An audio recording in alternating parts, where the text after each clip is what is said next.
So I'm going to go backwards. We'll keep kind of going back and forth so no one's always put on the spot first. So our first question is if you could give us a brief picture of what your average day looks like and what did it take for you to get there? My average day is I wake up in the morning, I get ready for school. And, what took there every day to school, and then after school I go to work. What it took there for me, it took a lot. It took support. It took because I was really iffy. It's like nobody might hire me, or I was really depressed during the process. But it took a lot of support. It took a whole team to get where I am today.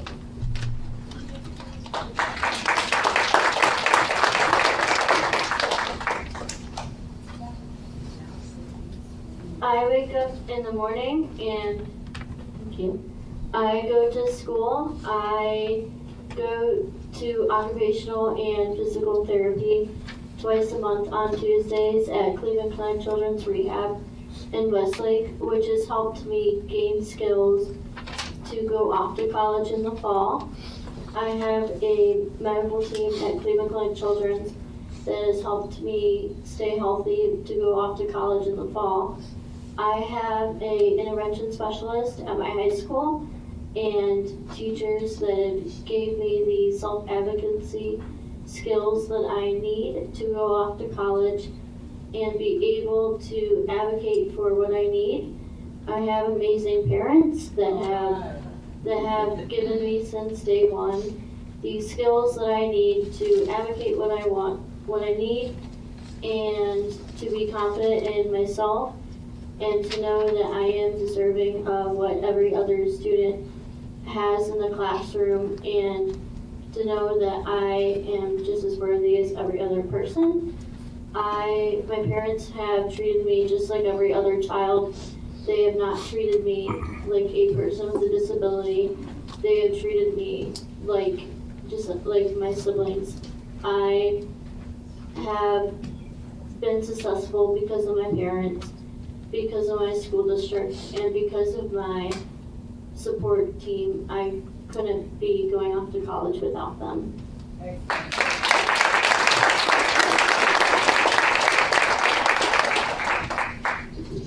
My son is able to get up in the morning with his Kindle alarm, and the first thing he does is he checks his schedule and reads it word for word, and he does this every day, and he's done this every day for probably the past 15 years. Having things written down and knowing what to expect has made his life much more predictable, reduced the anxiety that he would feel about what is coming next. We've always referred to, first we have to do this, then we have to do that. So he has been able to incorporate that into his home schedule, into his school schedule, into his after-school schedule, his weekend time, and that has greatly helped him reach the point where he is now, where he can feel in control and feel like he can know what's to be expected, and to also learn to be flexible when that schedule doesn't go the way that he expected it to go. And we worked really, really hard on that. So when it says a brief picture, I mean, our time, it's taken a long time. It has not been brief. And I want any parent in the room to know that if you are feeling frustrated at where you are right now, it will happen for you. You will get there. And you just have to keep working on what you know your child's strengths are and capitalize on them, and just hang there.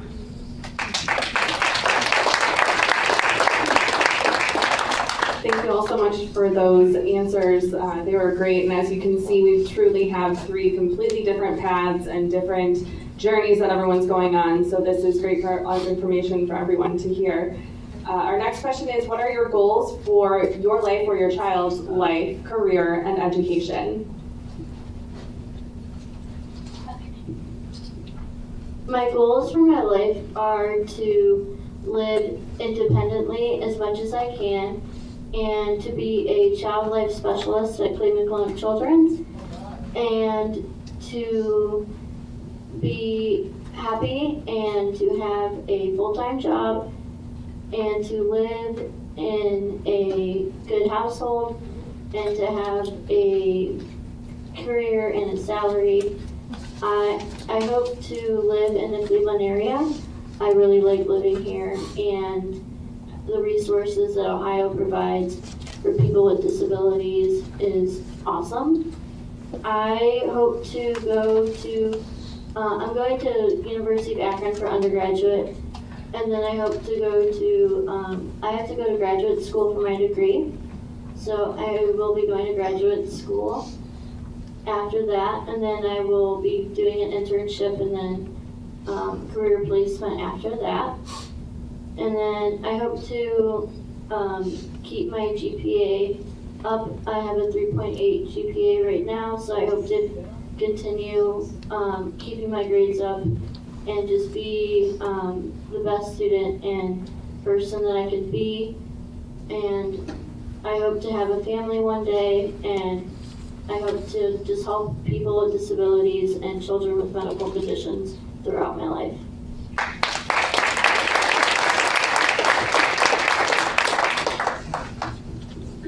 If you ask my son what his goal in life is, he would say to work hard.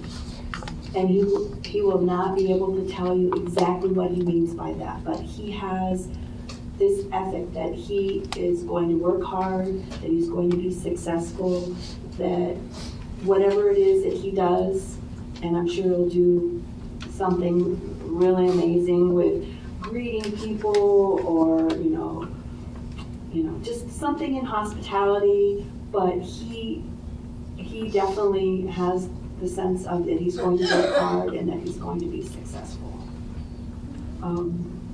His experiences at Monarch in the transition education program have helped him immensely with exposure to lots of different kinds of careers. He's had experiences working at a fitness center, holding towels and cleaning equipment, and he has been at the Natural History Museum where he's worked to do custodial kinds of things as well, and also to greet the patrons as they come into the museum and welcome them. So I think what is key for his career is that he will be doing something where he interacts with people. And as a person on the autism spectrum, that's his thing. Often we hear that autistic people are not social. That is not true for my young man. And once he learns your name, he will never forget it.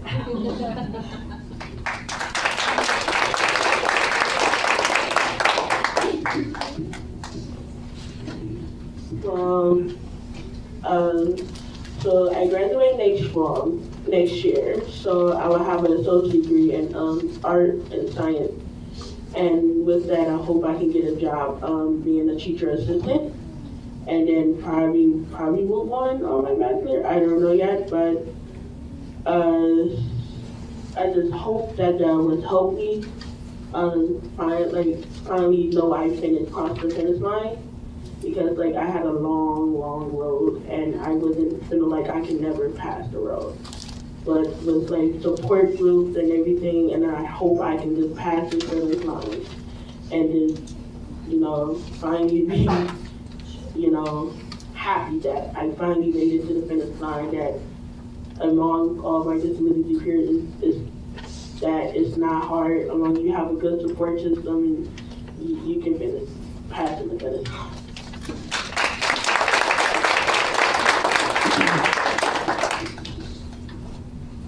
The next question we're going to ask you all is, what are you most proud of so far in your adult life? And Rose, I'm going to ask you what you're most proud of for Yusuf and what you think his response, what he's most proud of himself. The thing that I'm most proud of about Yusuf is that he is kind. There's not a mean bone in his body. He's decent and kind and friendly to everyone. He makes no value judgment based on any material thing. He cannot tell a lie. He's just a really good person. And that makes me so proud. And I can remember before he was born that I would say, you know, I don't want you to grow up rich or famous. I just want you to be kind and funny and a caring person. And that is exactly who my son is. If you asked him what's the thing that he's most proud of, I'm not sure what he would say. He would probably say my toys and books, because he's constantly talking about his toys and books and his Blue's Clues and his Teletubbies and things that are not age appropriate whatsoever. But that would be my guess, and he is most proud of his toys and books.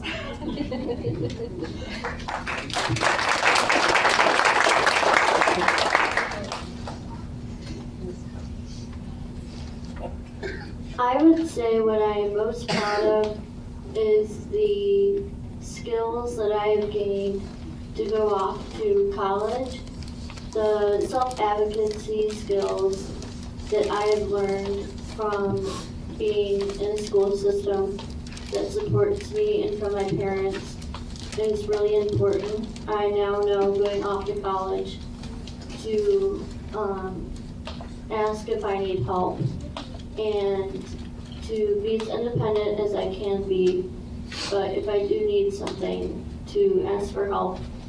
And I think that is what's really important, especially just for everyone, not for every young adult, even if you have a disability or not, as you're going off to college. But I found it especially important as I'm going off to college, as I need more help with daily activities, and it takes a little bit more courage to ask for help when you don't want to necessarily need help, because I can be stubborn sometimes, but I just have to have the courage to ask for help.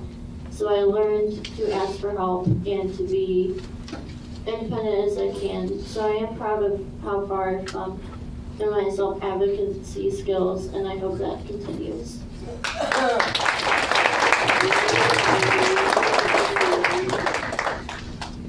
The most proud thing I am in my adult life is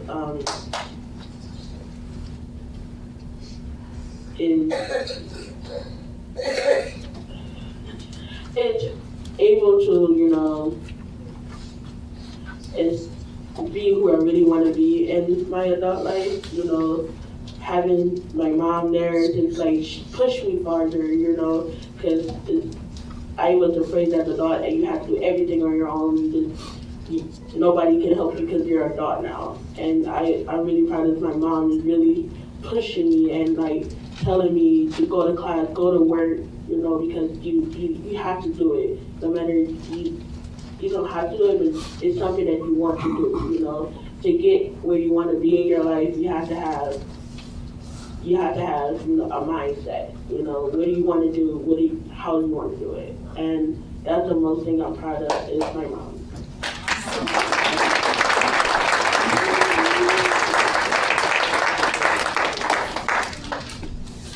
So we're talking about your proudest achievements and proudest moments. Now we want to know what and who are the most valuable resources that have been helpful to you in your life.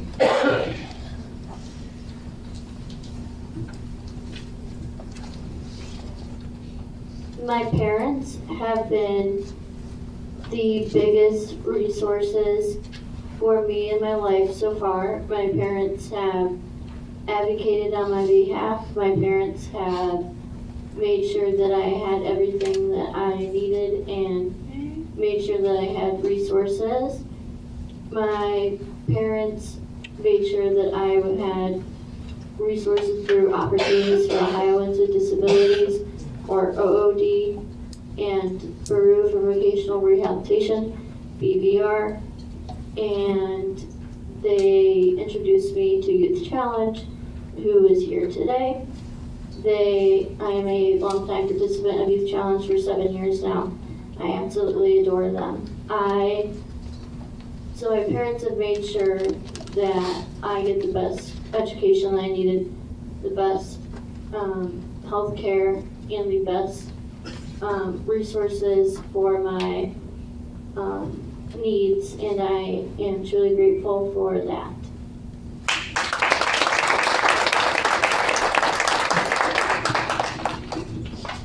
I feel really uncomfortable sitting up here and saying that I am my son's most valuable resource, but I mean, I have been, and so has his father, and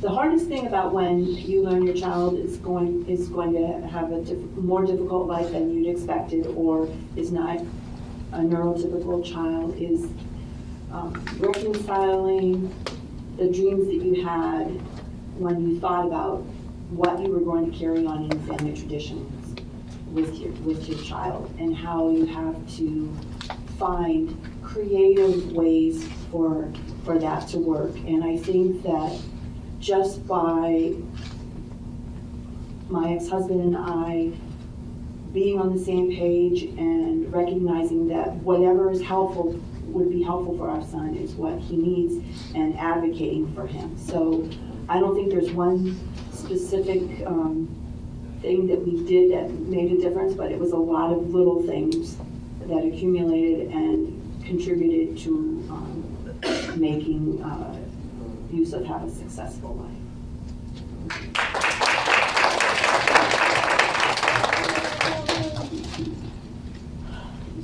The most valuable resources for me was high school. Having a office that helped people with disabilities to find jobs. And it was a really good resource, because when I was in high school, I didn't think about nothing. I was just saying, like, I would just be stuck at home because nobody's gonna hire me, nobody's gonna do that, and I would just be at home all day being not myself.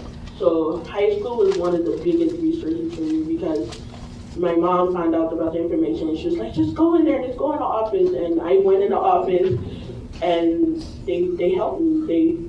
They helped me with finding an agency, that BBR, that helped me push me where I'm at today.